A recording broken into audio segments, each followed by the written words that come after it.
Hey everybody, it's Trigger Bar Philosopher. Welcome back out to the channel. Today we have an exciting episode. We're going to be taking a new rifle, at least new to me, chambered in 8.6 Blackout. Let's get shooting.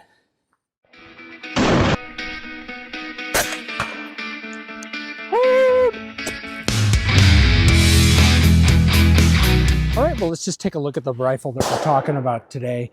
Today we have an FX7. That's from Faxon. They're starting to make their own actions, and it is a short action rifle, bolt gun, and it is chambered in 8.6 Blackout. I opted to go with a 16-inch barrel. With 8.6 Blackout, you can get 12 and 8-inch barrels. This barrel does have a 1 in 3 twist, so it's kind of the Q specification. I've heard that Faxon and Q have worked together on making their barrels.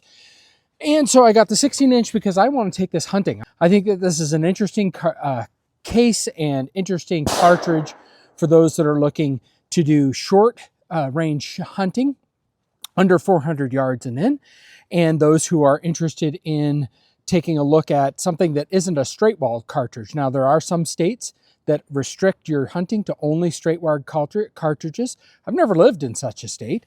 I have heard that they do exist, but I don't live in one. So certainly this is certainly something with the taper case, that's something that I can hunt with in my state, but I don't need to shoot long distances. As you can see in my background, there's a lot of trees, and that's pretty typical for the places that I have hunted.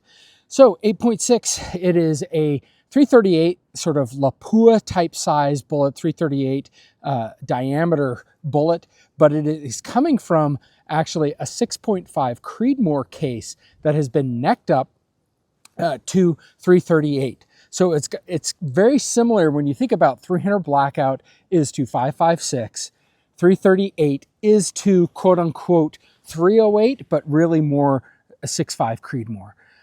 So I think it's an interesting case to look at.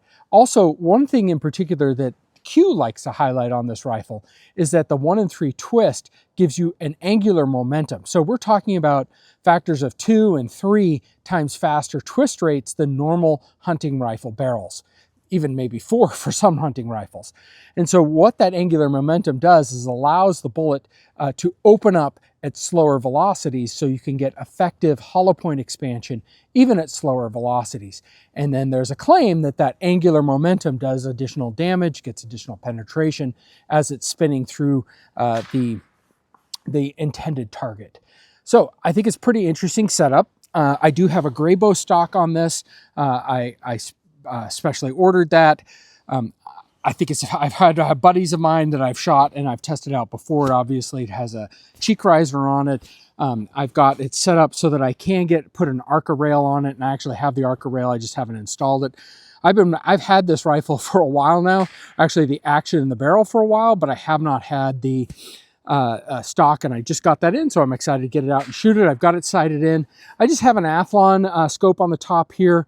I think it's a BTR Gen 2 or something like that. It's a 4.5 to 27. I do not recommend this scope for hunting.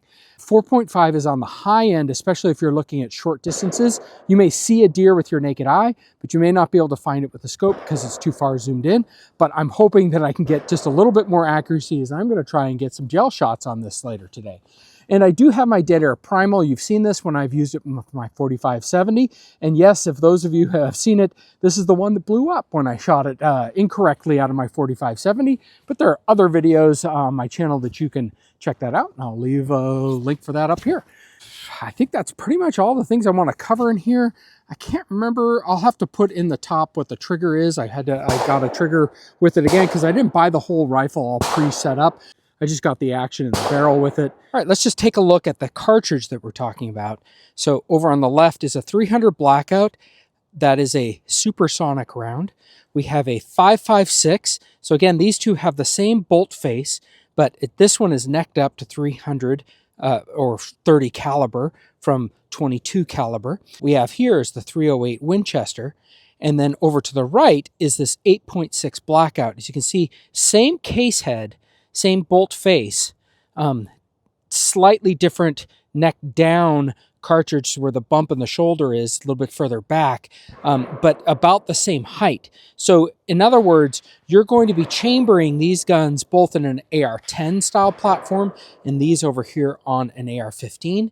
Again, this is a much heavier bullet. They've actually taken the 6.5 Creedmoor case, shortened it, and necked it up, meaning they've expanded it to a 338 or 8.6 caliber projectile, and that's a lot heavier. This is a 300 grain projectile. This is a 150 grain projectile.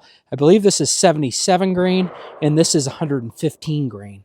So just kind of giving you different comparisons for that. All right, before we get started, I want to make sure that I am zeroed before I start shooting some gel, and I want to make sure and just kind of get a sense for what these burger bullets loaded from Gorilla Ammunition are going to do in the Garmin. Make sure that they are what we think they are.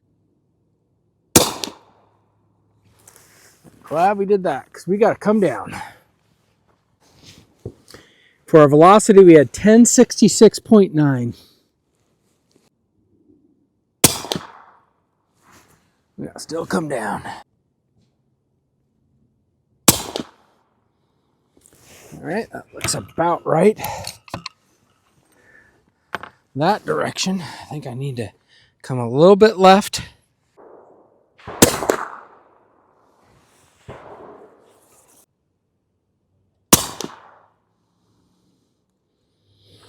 That's probably about it. All right, well, let's get a gel shot. Okay, well, we're about 50 yards. We're going to see how we do with the 8.6 Black into the gel. This seems like a pretty normal shot that would happen on hunting in the East Coast. And so this is not the best bench rest, but we'll see what we can do. We got a good shot. Let's go down and see what happened.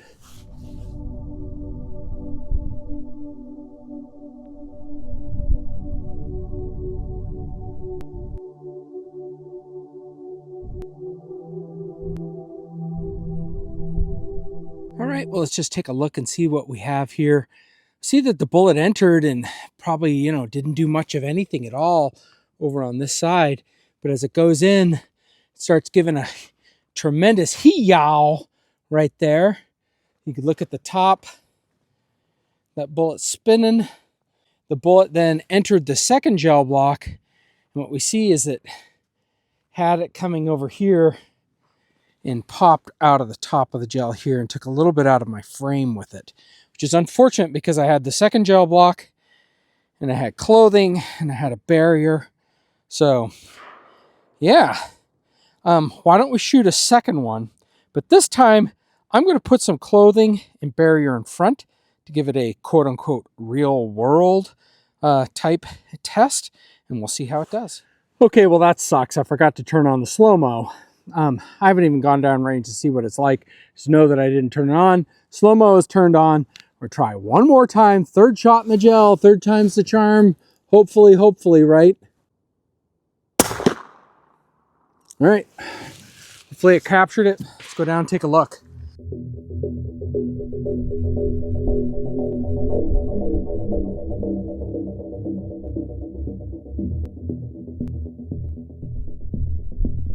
Let's just take a look and see what's happening here. So what's kind of funny is I put up the denim, I have the medium density fiberboard, and look down in the gel. You can see two of the shots. So from my first one, and then I don't know if it probably was the second shot that I took. It's within like, I don't know, millimeter of the first shot. Like I couldn't shoot that freaking good if I tried. But what is really interesting, and I have a feeling it's this angular momentum, is that after it hits this medium density fiberboard, it just starts coming way left. So both of these rounds that were there for the medium density fiberboard came out of the gel here. They never even made it into the second gel block. So good for keeping the second gel block clean, bad for actually capturing one of these stupid bullets. I'm not going to keep shooting them into the gel. Let's pull out the medium density fiberboard, see what that did.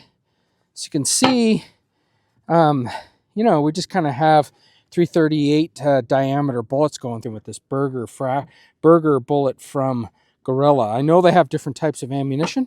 We'll have to try it out, but what we're basically seeing is an FMJ for probably just kind of target practice. Expensive rounds for target practice, but I mean, would they kill something? They would.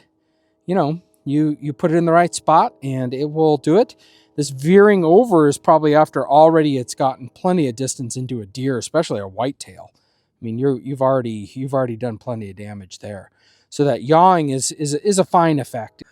Okay, well, I've got 5 rounds left of this Gorilla. We got the gun kind of relatively sighted in. We're getting around 1,000, right around 1,100 feet per second. That's right on the edge of subsonic. I'm going to pull the ears off, and we're going to see what happens. We have our dead air primal suppressor on the end here, and it should provide some quieting. Let's hope. Let's hope. It's a little bit of a crack with that, and that's 1091.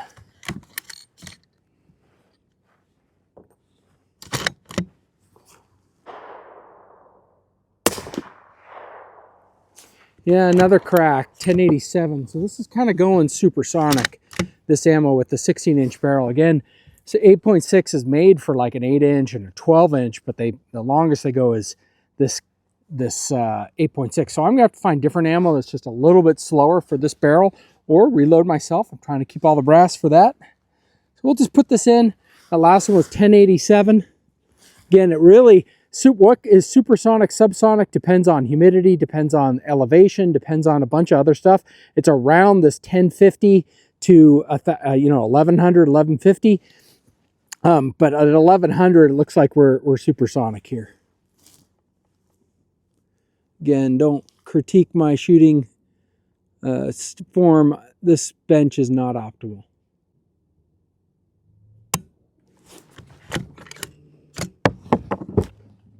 We got a dud on that. That's not good. That is not good at all.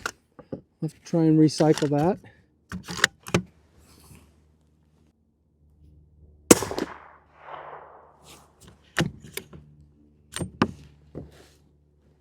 Pick up some of these rounds. Let's try this one more time.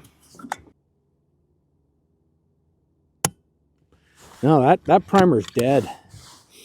Dead primer. Those are nice solid hits on that. We'll get it up. Yeah. Nice solid hits. And just to finish up with that, again, out of the 16-inch barrel, the 8.6 Blackout, we had a min of 1066, an average of 1091. That's pretty close to that 1100. Max 1110. Extreme spread of 43, not particularly well loaded ammunition, not very consistent. Standard deviation 11.6. Average kinetic energy of 794 foot-pounds. So, hey, we're into 460 rolling territory with this 8.6 Blackout. So that's pretty fun. Okay, let's just take a look at that group. That's actually not a bad group. I think there are 4 shots there, or 3 shots there, and a 4th one there for our 5-shot group. And then we had 1 dud. This is from when I was sighting in the rifle. Went way off. I got to come way down at this range. So, yeah, that was pretty exciting. I think that's a pretty good groups. You explode that up to at 100 yards, and it's double everything. So these 3 shots in here is still sub MOA. But as this gets out, it's going to be at about like this, right? So almost 2 inches. All right, well, let's finish things up. Today we take a look at the Faxon FX7 chambered in 8.6 Blackout, their 16-inch barrel. Took a look at some of the Gorilla ammunition with the Burger hybrid bullet, the 300 grain. We shot it into gel. We did some accuracy, and we got some readings from the chronograph. I think overall we did have one misfire with the Gorilla ammunition. This is a brand new rifle. Could it be the rifle? Could it be the ammunition? Leave it in the comments below. Gorilla Ammunition is one of the few manufacturers of 8.6 Blackout. There are others coming into the market now. It's a challenge because you kind of do have to use the copper solids or at least some type of hybrid type bullet because the regular FMJ, it spins so fast, the lead can come off as you're going down the barrel and it can destabilize the bullet. This will not be the scope that stays on this rifle. This probably will be the can that stays on it. I think it's a decent can for this rifle. The barrel is a little bit heavy, even though it's only a 16-inch hunting rifle, it's a little bit heavy. But other than that, I'm really excited about this setup. Please let me know what you guys think. Put in the comments below. Bear with the gunfire again. Please let me know what your thoughts are on this gun and this setup. Hope everyone has a great week, and let's get to shooting.